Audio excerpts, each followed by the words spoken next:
Hanggang ngayon, marami pa nga rin akong nababasa sa mga comment section o di kaya na PPM sa akin. Nagtatanong sila kung saan ko nga ba daw nabibili yung mga ginagamit kong tela o retaso na ginagawa kong doormat. Sa bawat pag-upload ko na paggawa ko ng doormat, lagi nga ako naglalagay doon sa comment section ng mga link kung saan ko nga ba nabibili yung mga materyales na ginagamit ko. Kaya naman kung napapanood mong video na to, tapos gusto mo nga din makabili at makahanap ng store na magaganda ang quality ng mga tela, retaso na strings na ginagawa ng doormat, punta ka lang sa comment section ng video na ito dahil ang mga links na mga ginagamit ko sa paggawa ng doormat ay nasa baba ko nga lang nilalagay lagi.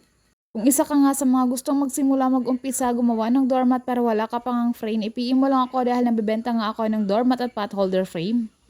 Pero may link din ako ng doormat at pot holder frame any size po dyan sa comment section. Pwede nga rin kayong mag-order doon, mapa-black up man o orange up.